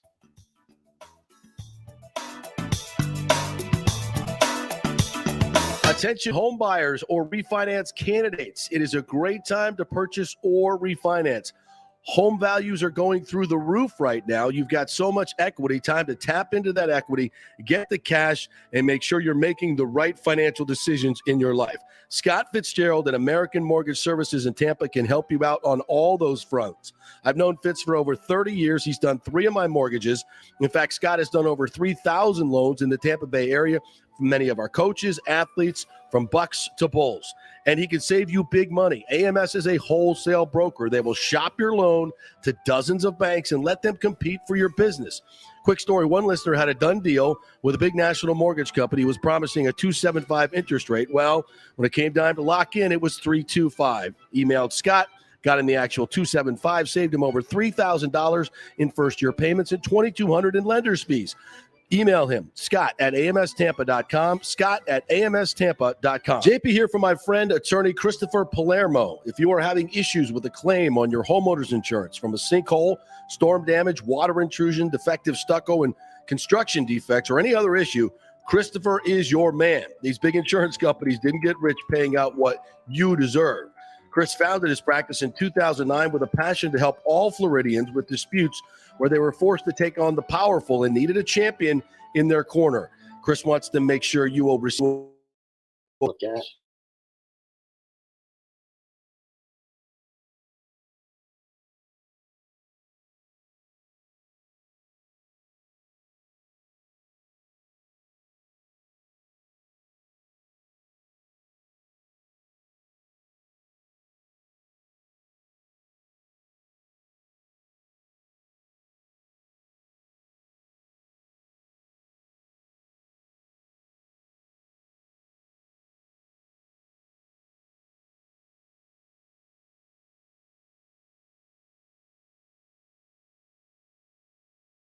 Free mobile service. It's part of the emergency broadband benefit from the stimulus bill. 87% of America qualifies. So if you think you make too much money or whatever, Just go to jpcares.info and find out. It'll take you a few minutes. jpcares.info to find out if you qualify for free cell service. Get it now before it's all used up. Ladies and gentlemen, let's rock. This is FanStream Sports with JP. All right, welcome back to the JP Peterson Show, presented by the law offices of Christopher Palermo. You can reach him at palermopa.com. All right, so pleased to be joined by a good friend, former colleague up in Atlanta, the great John Kincade, now at 97.5, The Fan in Philly, 6 to 10, one of the best in the business. And, oh, Lord, they're coming to Tampa to do their show. Cannot wait to see you and have a beer with you, my friend. How are you? I'm doing well, man. And you don't understand how much Philly people love your city. And, you know, I got to know your city well because my brother was in the sheriff's department in Hillsborough for around 28 years, I believe. That. Yeah. And I would go visit Doc down there. He worked at the Hillsborough County Courthouse and Burns Steakhouse, by the way. Oh, and big so money. I fell in love with Tampa. Yeah. The people are great. Easy place to get around. I think it should be one of the 3 cities that host Super Bowls. Yeah, I agree Like with I that. think it's like a rotation. Yeah. New Orleans, absolutely. Tampa, absolutely. And I'm one of the weird people. I don't dig Miami. Oh, I I don't can't dig stand the it. Miami Super Bowl. Yeah, it's too spread out. So I'm a huge fan of Tampa, and so many of our listeners are coming down, or we have people from Philly to Tampa. They love the city. They love living there. And we can't wait to get down. We're getting down. I'm flying down this afternoon. Can't wait. Awesome. Well, we'll have to connect here. Are you bringing your clubs? Absolutely. You got time for a little golfing I action? am not. We got events planned with listeners and stuff like that. I mean, JP, they put me to work. Oh I my swear. God. That's outrageous. You know, it is absolutely outrageous. They don't outrageous. realize I'm a broadcast professional. Yeah. You got and they give networking me to no do. downtime. I mean, seriously, and I barely can watch the hospital hotel room. So many sketches. Well, what if I round up a little, Ronde Barber action, for some? We might throw in a couple other, maybe a Derek Brooks, and then you have to come. I mean, then it's work. That would be. You just talked about my nightmare, and it's honestly Ronde Barber, it's the worst. The worst. No offense to. Why don't you just invite Joe Jurevicius too, and then I can get Brad Johnson. I can tell you, yeah, absolutely, in a heartbeat. The worst loss of my life as a sports fan was that NFC Championship game when the Bucs closed down the vet. Yes, That was to me the worst day ever of my sports fandom. Nothing will ever come close. It was bitter cold. I thought the Bucs had no shot to win the game. And it was that is a loss that I thought was forever going to define me as a sports fan until February 4th of 2018 when they finally won the Super Bowl. And honestly, the pain sort of gone away, but that was the worst day of my sports life as a fan ever. And Tampa Bay, you were to blame. So thanks for that. You notice I didn't interrupt you at all in there. I wanted all of our listeners to hear your pain because they just revel in it. They revel in it. You can hear it too. I can. You can hear it. I mean, JP, I've had cancer twice, and I swear to God, it was less painful than that Sunday afternoon. I'd rather do a round of chemo again than go through the Bucs. And Ronde Barber took 25 minutes to run back. I mean, a fast man. I swear he was running towards me because my seats were in that end zone. And I swear it took him 25 minutes to get down there. I thought he was wearing a life alert around his neck because it just was it's like it was in slow motion. The pain was terrible. And it was awful that day. We had made our way down from the press box at that particular moment. And the sound in that stadium is unlike anything I've ever heard in my life. It was just this guttural groan mixed in with this smattering of cheers from a certain area on the sideline, but it's a sound unlike I've only heard it once before, and that was 1993, 3rd and 7, Warwick Dunn going down the sideline at Florida Field as the FSU went on to win their first national championship. Same exact sound. Sound. It's crazy too because now this week, the Eagles come down And the first broadcast I ever did as a young sportscaster, I had to do pregame and postgame at my alma mater. And we hired this 29-year-old head coach, Bruce Arians.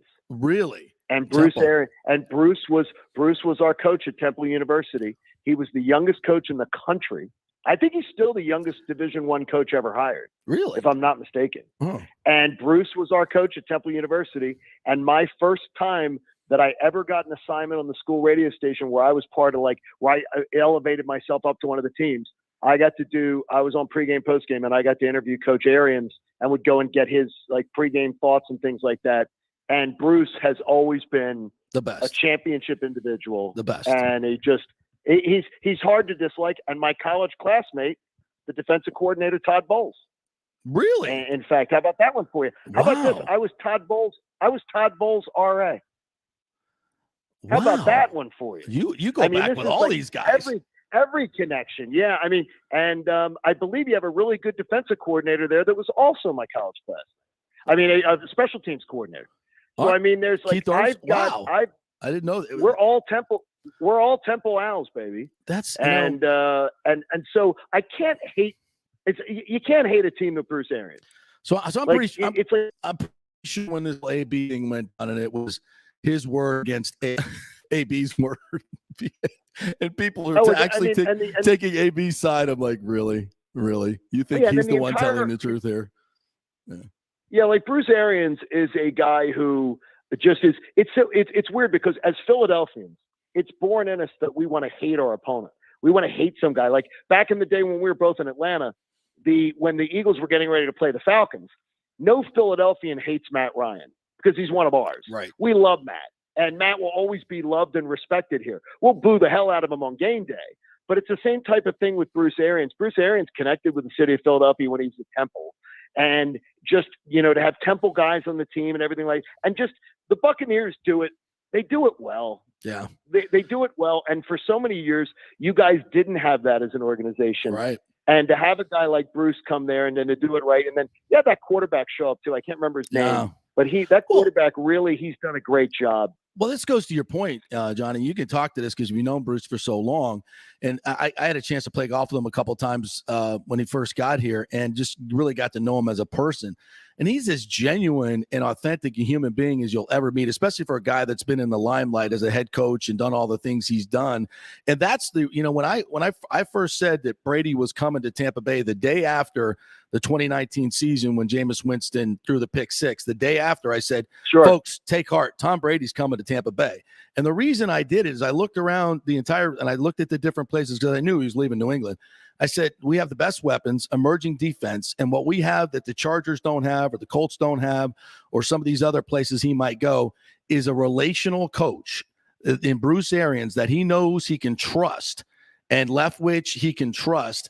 And that coaching staff was the difference in him making his decision because, he all he had to do was pick up the phone and call Peyton Manning, call Ben Roethlisberger, call these guys that he knows and trusts, and they were going to give glowing recommendations about Bruce Arians. And that's why Brady's here. That's why we won the Super Bowl. And it's all about being authentic and being relational to your players. Also, too, though, and you've seen it, JP, with a lot of people, and we just lost Dan Reeves. Yeah, and I know you knew Coach Reeves too, and I loved Coach Reeves. Coach Reeves was like a grandfather to me. I love the man. Great. And Coach Reeves Bruce Arians reminds me a lot of a Dan Reeves mold. Yeah. He's a guy that if he thinks you're not wasting his time, he'll talk football with you all day long. And he doesn't feel like he has to be condescending and show you that he's the smartest guy in the room. Oh, he knows more than you. He's a guy who's very relational, and it works with today. And what I'm admiring by Bruce is Bruce related to college players in the 80s, college players in the 90s, pro players. I mean, Bruce Arians has a way to relate to 20-year-olds, 60-year-olds, 40-year-olds.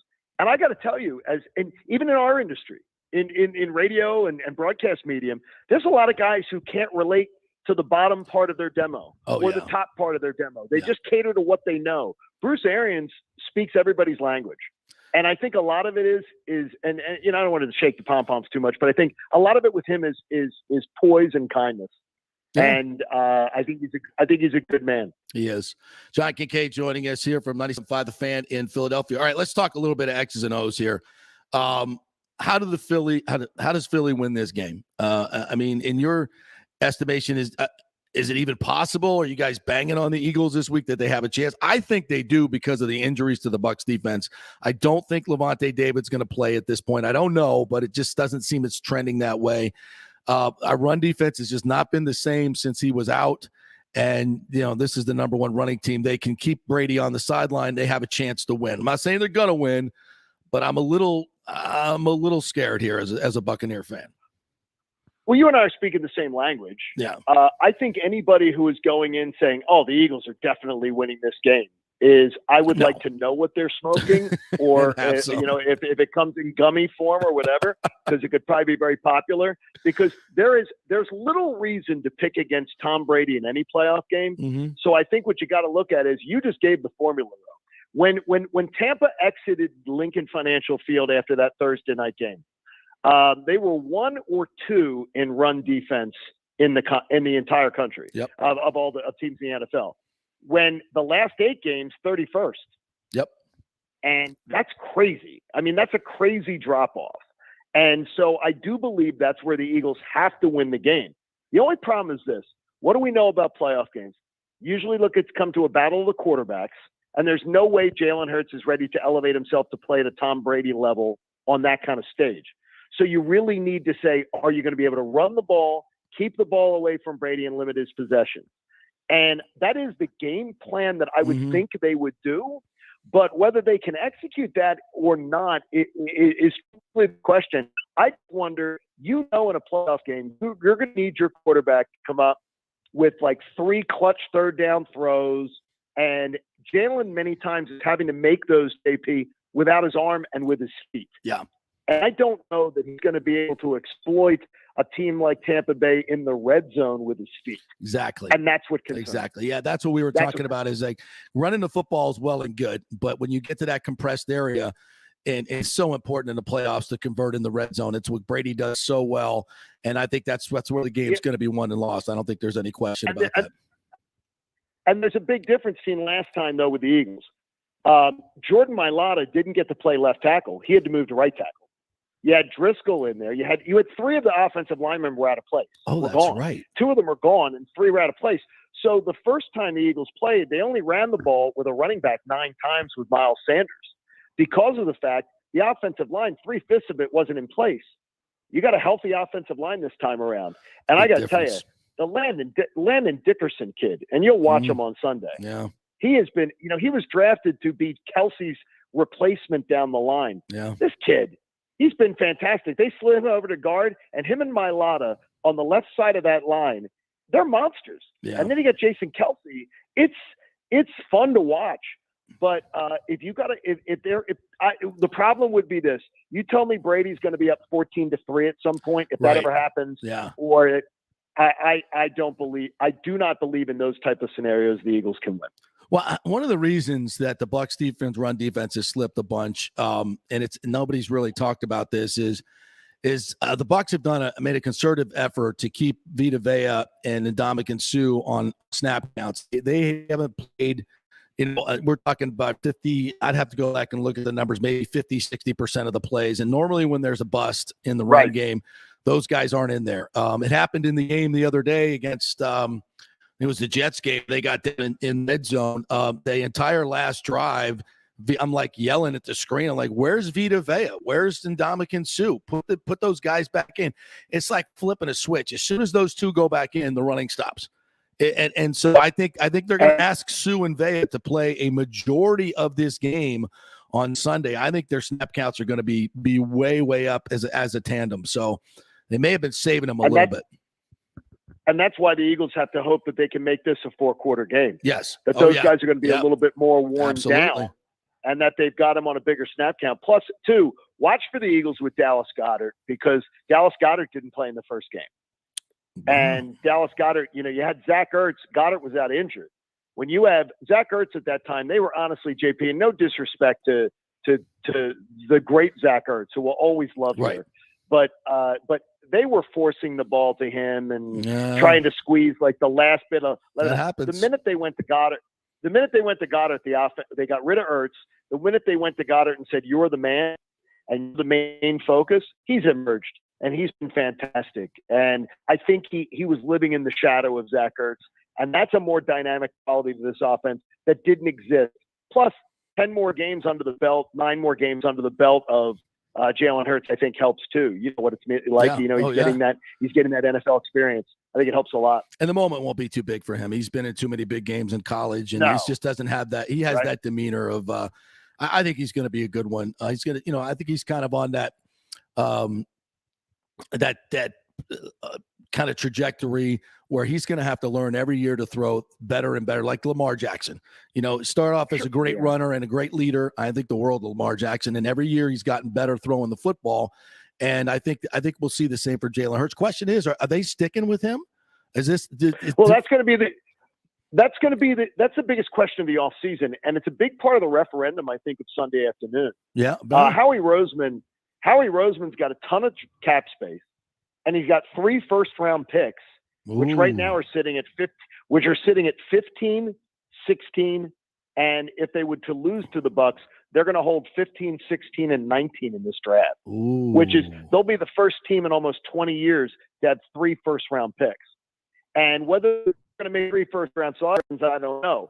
But there is nobody. They will have enough cap space and enough draft capital that they can do whatever they want in this draft, or they can pursue whatever quarterback they want. That's what I was thinking. I mounted a campaign saying, "Don't you dare try to think you're even interested in Deshaun Watson to this town. No. Do not bring Deshaun Watson to this town." And I don't think the Eagles will do that. The Eagles have 6 female vice presidents in their organization. Okay. I think it'd be really hard. Yeah. I think it'd be a hard sell. They constantly sell that they're a very progressive organization and that they understand women and they try to support women. You can't bring Deshaun into town if that's the point. So what and then about I'm looking Aaron at Aaron Rodgers and I'm going, well, to me, does Aaron want to come in with? I don't think there's enough offensive weaponry. So I don't know whether that would appeal to him or not. Great offensive line. He's got a great offensive line. He would, and they have the money. They have the money to assume it. Yep. I think they would be more interested in Russell Wilson. Yeah. Because I think that they would believe that Russell Wilson has maybe 2 or 3 more years than Aaron Rodgers would have. Yeah, good point. And they've got the money to do it. But I don't know. I don't think they'd want to give up multiple number ones for Russell Wilson. I just don't see that happening.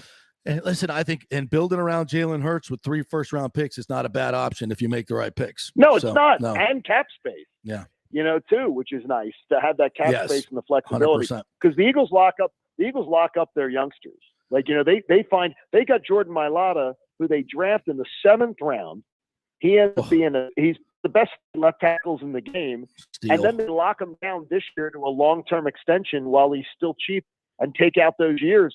So they've taken care of him. And then they did the same thing with Josh Sweat on the defensive side of the ball. So Howie Roseman knows how to work that cap like a genius. Yeah. He's amazing. John Kincade, 97.5 The Fan. Listen, I could talk to you all day about sports. We need to definitely get together and have a beer and other things. I got to hit you with this. So are you familiar with what the owner of the Rays is trying to do with this stupid ass split season plan? Half the games and half the games in Montreal. Yeah, I've been following it. And how stupid is this idea? Well, it's a stupid idea, but people try to sell me on the fact that it's progressive thinking, JP. That it's new age thinking. It's progressive. You know what it is? It sounds like a cash grab to me. Exactly what it is. It's exactly what it is. More importantly, a buddy of mine, Travis, works for the Tampa Bay Lightning, and I know I've been to a ton of Lightning games over the years. The Lightning, like you put a baseball stadium in a place where people can get at it quickly, where business people can pour out of work and go to dinner, grab a beer, go to a game. Baseball would be wildly successful compared to what it is right now. Right at the gate. Absolutely. It's been poorly executed from the beginning. And to me, splitting a team, that's bull. I'd have zero interest in it. I'll tell you, I couldn't support it as a fan. No, and the fans aren't supporting it. I mean, this is the one thing. I'm not putting one foot in the pool. No, and this is something you can speak to. You've been speaking to fans, and you know baseball, and you have the pulse of the fan. And just imagine if your owner abandoned your market and took half the games to another market, and you hated the owner to begin with anyway because he's always been doing crap like this. Like, what fan in his right mind would go to any games? You would just write them off and go screw them. And they're actually saying, "Oh, it'll work. The fans will love us, and they'll fill the stadium for the 2 months you're here." You're out of your freaking mind. I think it's a crazy concept, but here's one thing though where they may have a little bit of the card to play. The Phillies is more just tradition here to go to a Phillies game. Mm-hmm. You look at that Rays organization; they're masterful at the way they exercise. I mean, you guys are blessed with the way they evaluate talent, the way they manage their cap, which is a self-inflicted cap. Right. The way that they go about their business, they're an amazing organization. So I got to tell you, I would probably, JP, be on the radio railing against it, but I would also be one of those lemmings that's, damn, it's a good product. I'm buying it. Like, you know what I mean? I'd be one of those hypocrites. I'd be one of the hypocrites, and I'd be one of the sheep that they would, and I'm one of the sheep that they would count on. Well, there'd be enough people like me. The only problem with that, John, is that the way they do business, they're cyclical because they have to sell off their top talent in order to get younger guys, and then during that 3 to 4 year period, you suck. So they're always up and down. So that 3 to 4 year period, that won't fly, and you'll have nothing but empty stadiums. Plus, they want to play games in April and May here in an open air stadium. You know what goes on in April and May in Tampa Bay? Lightning playoffs. Okay. And everybody's going to Lightning playoff games, and nobody even pays attention to the Rays for the first 2 months of the season. And if that's the only months they're going to be here, doesn't work. It's just it's ridiculous. Baseball, like you said with Philly fans, it's an emotional connection to your team is one of the main reasons you go. And you lose that if you split the seasons up and you abandon your market, and it's folly.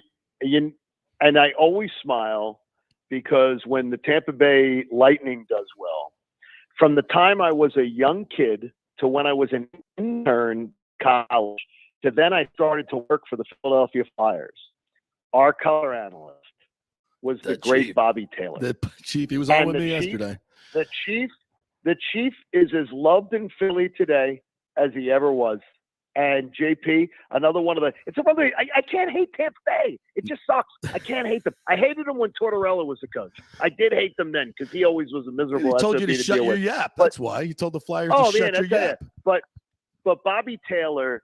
Another one of my absolute favorites. The Chief is just the great. It's Tampa has. You guys have you built a beautiful sports community. Oh there. Yeah, it's amazing. It really is. And I'm glad to see you doing your thing and rocking. And I'll get in touch with you. We're gonna be out at Tampa Joe's the next days, doing broadcast and having some fun and meet the people. I'm really looking forward to it. Yeah. And your city's always such a great destination.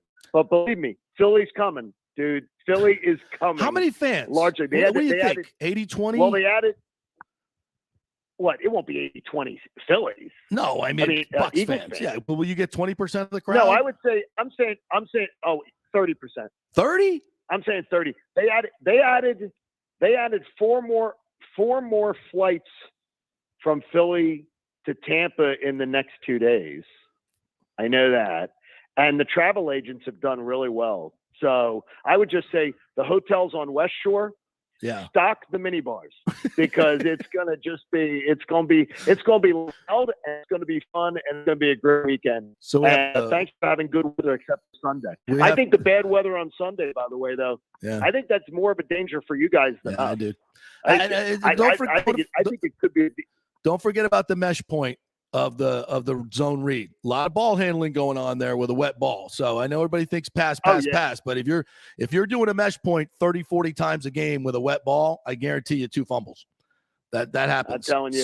So keep that in mind. You didn't build us a dome, so we'll be there. I can't wait. And JP, love you and take care and good luck. Thanks, man. We'll order more strippers for the Mons too. We'll stock the mini boards and get staffed up at the Mons. All right, brother. All right, thank you, brother. The great John Kincade right there. Follow him on Twitter. He's a great follow on Twitter as well. What's his Twitter handle? John975. Yeah, well, look, retweet that. Just go to my Twitter. We're retweeting everything. That's a great conversation. Wasn't he? He's the best. He's one of the best in the business. Absolutely best in the business. He loved him some Tampa Bay.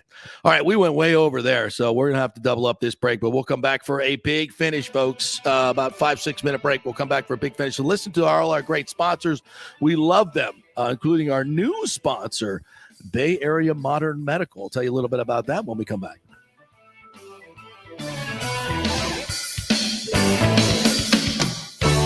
The PGA Tour's Valspar Championship is back in March in 2022, March 14th through the 20th, right in the middle of the best weather of the year and the last stop on the Florida swing. The Valspar has become one of the must-do events on the Tampa Bay sports and social calendar, so get your best tickets before they sell out. The game's biggest stars love the Copperhead course in Innisbrook. Last year, we saw Dustin Johnson, Justin Thomas, Jordan Spieth, wow the crowds, and another star-studded field is expected again this year. Sam Burns took the title and will defend again at the Copperhead. This will be a full tournament with the return of Valspar Live, our free Saturday concert featuring Chris Young and Big and Rich, and other amenities including Chameleon Cove, the Hooters Owl's Nest, the Publix Chill Lounge, and other hospitality venues. Go to ValsparChampionship.com for tickets. The best premium hospitality areas will sell out, so don't wait. That's ValsparChampionship.com. Well, it's never been more important to support each other and support local businesses like Italiano Insurance that has been around for over 60 years, serving our community with great customer service and also giving back to our locals in need. Their Metropolitan Ministries Holiday Food Drive was another tremendous success this year. Why call a 1-800 number when you can call your trusted neighbors at Italiano Insurance who will save you money? In Boca Grande, 941-964-0400. That's 941-964-0400. Cryptocurrency is all the rage today. The market cap for the industry is now over $1 trillion. And you read about people making millions of dollars, right? You want to get in, but have no idea what to do? Or maybe you dabbled a bit and you want to unlock the real money-making opportunities and don't know how to do it. There are over 10,000 tokens and thousands of decentralized finance exchanges to navigate. So what do? You go to DeFiLava.com. The folks at DeFiLava.com are in Tampa Bay, and they work with you directly to set up custom accounts, answer all your questions, and provide market analysis. Decentralized finance and cryptocurrencies are here to stay and will change the financial markets as we know them. Get in the game. Get with the experts at DeFiLava.com and tell them JP sent you and get their free 2022 crypto market forecast today at DeFiLava.com. Don't get left behind, folks. Make some money at DeFiLava.com. Attention home buyers or refinance candidates. It is a great time to purchase or refinance. Home values are going through the roof right now. You've got so much equity, time to tap into that equity, get the cash, and make sure you're making the right financial decisions in your life. Scott Fitzgerald at American Mortgage Services in Tampa can help you out on all those fronts. I've known Fitz for over 30 years. He's done 3 of my mortgages. In fact, Scott has done over 3,000 loans in the Tampa Bay area for many of our coaches, athletes, from Bucks to Bulls. And he can save you big money. AMS is a wholesale broker. They will shop your loan to dozens of banks and let them compete for your business. Quick story, one listener had a done deal with a big national mortgage company who was promising a 2.75 interest rate. Well, when it came time to lock in, it was 3.25. Emailed Scott, got him the actual 2.75, saved him over $3,000 in first-year payments and $2,200 in lender's fees. Email him, Scott at amstampa.com, Scott at amstampa.com. Who wants free mobile service? I do, and you can get 30 gigs a month from companies like AT&T Service, T-Mobile. Great service. Keep your number and get free mobile service. It's part of the emergency broadband benefit from the stimulus bill. 87% of America qualifies, so if you think you make too much money or whatever, just go to jpcares.info and find out. It'll take you a few minutes. jpcares.info to find out if you qualify for free cell service. Get it now before it's all used up. The PGA Tour's Valspar Championship is back in March in 2022, March 14th through the 20th, right in the middle of the best weather of the year and the last stop on the Florida swing. The Valspar has become one of the must-do events on the Tampa Bay sports and social calendar, so get your best tickets before they sell out. The game's biggest stars love the Copperhead course in Innisbrook. Last year, we saw Dustin Johnson, Justin Thomas, Jordan Spieth, wow the crowds, and another star-studded field is expected again this year. Sam Burns took the title and will defend again at the Copperhead. This will be a full tournament with the return of Valspar Live, our free Saturday concert featuring Chris Young and Big and Rich, and other amenities including Chameleon Cove, the Hooters Owl's Nest, the Publix Chill Lounge, and other hospitality venues. Go to ValsparChampionship.com for tickets. The best premium hospitality areas will sell out, so don't wait. That's ValsparChampionship.com. JP here for my friend, attorney Christopher Palermo. If you are having issues with a claim on your homeowner's insurance from a sinkhole, storm damage, water intrusion, defective stucco, and construction defects, or any other issue, Christopher is your man. These big insurance companies didn't get rich paying out what you deserve. Founded in practice in 2009 with a passion to help all Floridians with disputes where they were forced to take on the powerful and needed a champion in their corner. Chris wants to make sure you will receive the most aggressive and compassionate representations. He has recovered millions in settlements on behalf of his clients facing defective stucco damage and other construction issues. So call Chris, mention the JP Show, and he will give you a free consultation. That's 813-221-5636, or go to PalermoPA.com. He's a fifth-generation Tampanian graduate of Jesuit High School and the University of Florida, and he cares deeply about you and the community. That's 221-5636 or PalermoPA.com. Are you selling your home or refinancing? JP here for Greenleaf Title. You choose the title company, not the realtor, and it makes a difference. You want a reputable company that will make sure your title is safe and secure. There are a lot of scammers out there right now. So go with a trusted company like Greenleaf Title. Plus, they will close anywhere, folks, and they will send a limo to pick you up to come to the closing. Yep, the great JP Limo Closing is back. All you got to do is give them a call at 727-258-6005 or go to greenleaftitle.com. We'll set up the limo for you. They'll come pick you up. Heck, we even picked up one couple, took them to Black Rock Restaurant, one of our favorite advertisers, and then to the closing. That's how they do it at Greenleaf Title. Great service. We'll close anywhere. The lowest fees in the business. 727-258-6005 or go to greenleaftitle.com. That's greenleaftitle.com. Pure sports. JP is back on. Welcome back. FanStream Sports. All right, welcome back to the JP Peterson Show. Man, what a great show we've had today. John Kincade was fabulous. Also, we are brought to you by the law offices of Christopher Palermo. Find him at Palermo, PA. Also brought to you by the great folks at the Gold and Diamond Source, Julian Steve Weintraub. Just love the work that they do in the community. They've been doing it for so long. We've been with them for, I think, almost 15 years on the radio. They've been supporting this program. We really appreciate them. And it's we always say, keep it all local, because these are the folks that get back to our community in so many ways. Every charity event I go to, they're donating a diamond or earrings or something like that. And all that money goes to the charity and the Hands Across the Bay Foundation. And we just ask you, all our sponsors give back to the community so much. It's kind of like, I call it the circle of life, right? They give back to the community. We buy from their stores, keep the money in the community. It's the way it should be. And then we come in and we give them a voice for what they're doing. And that's what makes Tampa Bay such a special place. Folks like Julian Steve Weintraub. And by the way, they got the most unbelievable selection. Go in there and check out the baller watches that they have. They got some that are used that are at great prices and of course in perfect shape. Get great view there. 0% financing to 5 years. It's like a toy store of jewelry. The selections are amazing, and they got a lot of unique stuff for your lady, like the Julieve collection, exclusive award-winning collection of the finest diamonds and rare fine gemstones you won't find anywhere else. The Emilique collection is affordable gold and diamond jewelry, always stylish and unique. The Julieve Couture collection, one-of-a-kind pieces you won't find anywhere else. It's just fun to go in there, and Nick can attest because he bought his ring there. Tremendous service, very personalized service. If you're going in for an engagement ring, Nick, right? How much fun was that? It was a lot of fun. You were nervous? I was very nervous when I walked in, but Troy and Patty, they were awesome, and they gave me they were real with me, which is what you want to ask for. Yep. They weren't just trying to sell me something that was not top-notch quality. They gave me the best of the best. I went in there 3 times to make sure that it was the best, and they were always helpful with me. So Yeah, Golden Diamond Source, the best in the business. It's a hard thing when you're going to buy that diamond. You don't know what you're doing, but that's what it's so great about the Golden Diamond Source. They're just like family.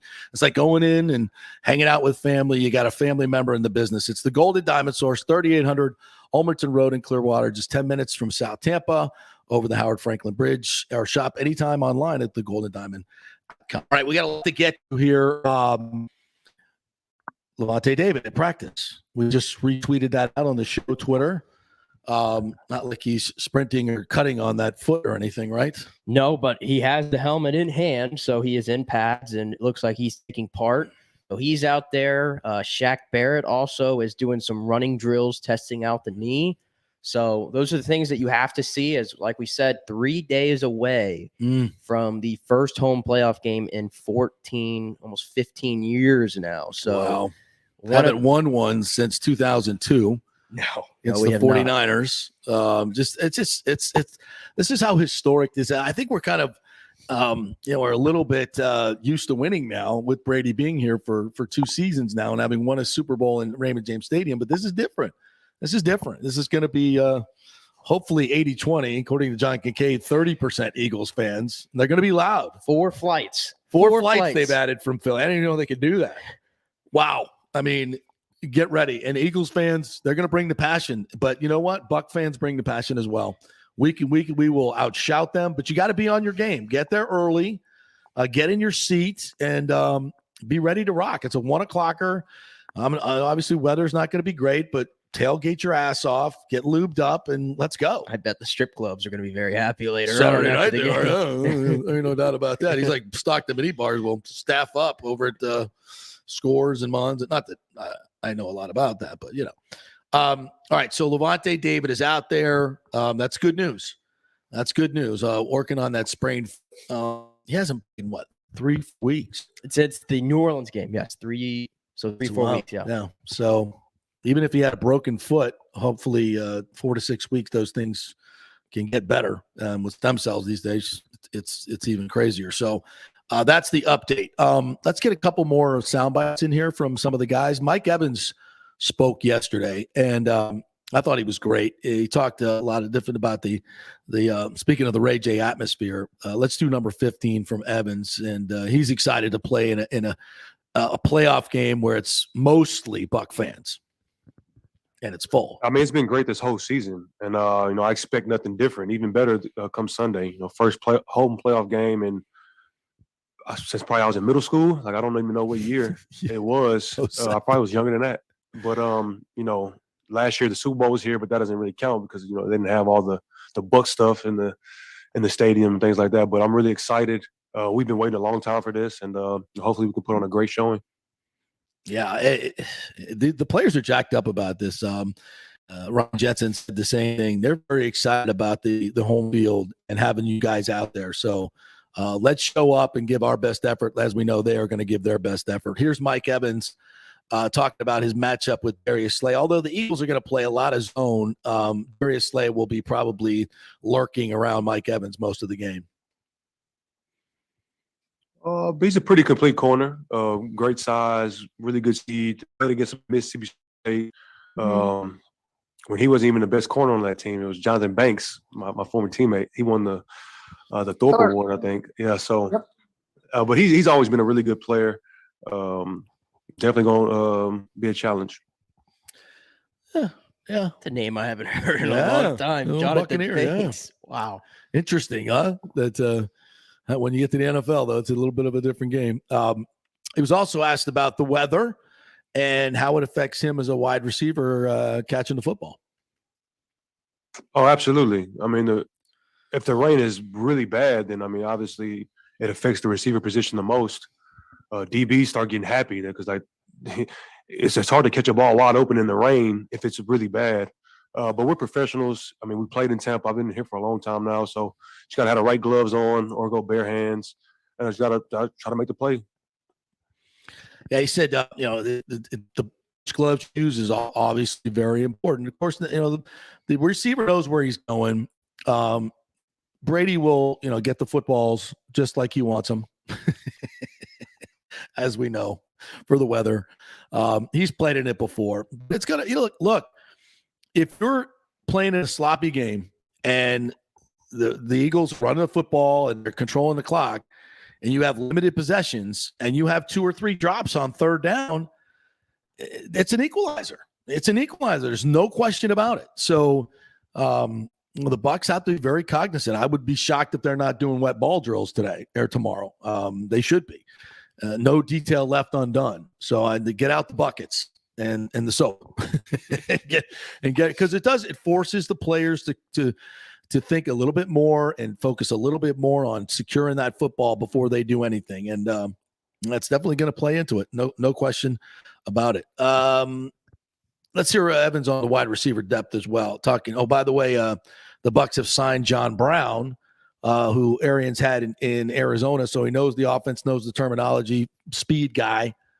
I mean, it's an emergency guy. Yeah, it's just a little curious because I recall when Bruce first got here and John Brown was a free agent, and everybody was saying, "Oh, John Brown to Tampa seems like obvious," and John Brown was like, "Nah, I'm good. I've had enough of Coach Arians." Did he say that? I don't remember that. They have a documented history in Arizona, the way it ended there, where Bruce kind of lost trust in him, and John Brown didn't really care for his style.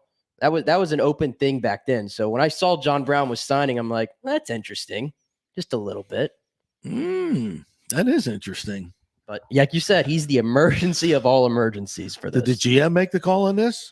No, I'm not talking about Jason Light. I don't know. We know what happened last time Bruce went against his Yeah. We won a Super Bowl. The name of the game, baby. You always got to think about it that way. When we reflect on the AB era here in Tampa Bay, yes, it ended ugly, but we got a Super Bowl out of him and a 7-0 record in the games he played this year. And then we said, go back to the pit, not the palace. You're out of the palace. Go back to your pit. All right, and, bring up Rojo real quick. Just do it. Yeah. Well, Rojo, look, he's got an ankle. He doesn't look like he's going to play. He's doubtful, but he tweeted out the pit and the palace. So he's definitely in the pit, not the palace, right? He's in the pit now. I mean, seriously though, how can you trust the guy when he does that? That's a stupid move. Why would you do that? Because I bet I know why. Because I bet AB's in his ear. Oh, you're better, man. You should be getting more touches than these other guys. I bet you should be getting way more touches, man. Brady's freezing you out. They don't trust you. Blah blah blah blah blah. Guaranteed. Speaking of Antonio Brown, by the way, just saw a video before we started this segment. You know who he was hanging out with last night? Kodak Black. Close, a little close. Listen to this montage of people that were in a room together last night. Antonio Brown, our friend Ye, who we learned yesterday, the old Kanye West. Yee or Ye? Ye. I did research. It's okay, Ye. it's Ye. Of course it is. Floyd Mayweather. I had to correct you on that. Floyd Mayweather. Oh, yeah. And Madonna. Madonna was there. Just the four of them chilling in a room together, like just having a good time. Is that the most random assortment of people you've ever heard? I think I have an idea what was going on there. Yeah, I do too. Madonna looked like she was really into it. Like a virgin.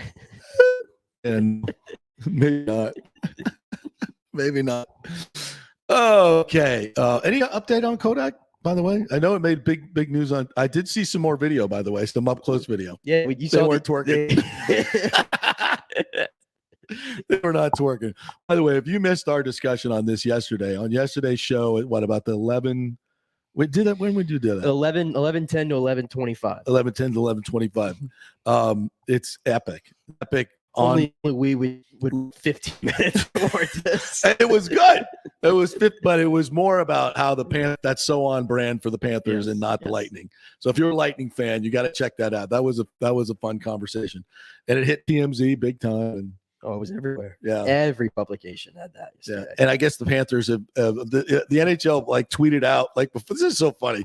The NHL tweeted out like, "Hey, we invited Kodak Black to a game." They're trying to get on, reach out to the progressives or whatever, and be all like, we're so we're cool. We're diversified. So cool. And they had to scrub the whole thing. Diversity is wonderful, folks. Diversity is wonderful. We encourage diversity. Sometimes, either way, no matter what. Really had no just being a hockey game. He was not interested in the Panthers power play. Hey, look, Verhaeghe's on the second unit. Look at that, Essence. Hey, Essence, look at that. Look, see what they're doing there on the PK? I don't think that was the conversation. All right. Oh, it's been another fun show. I hope you guys enjoyed it. Our thanks to Johnny Kincade from 97.5 The Fan in Philly. That was an epic conversation. Leo Haggerty as well. All the good stuff we had from Bruce Arians and previewing the show. If you missed anything, download that app, folks. FanStream Sports, all one word. Download the app, Apple, Spotify. You can listen to it as a podcast there. Go back on Twitter, Facebook, YouTube. Subscribe on YouTube, and we'll get you the show each and every day. The best 2 hours of Tampa Bay sports talk. Join us every day, 10 to 12 or anytime. Have a great day, everybody. Go Bolts!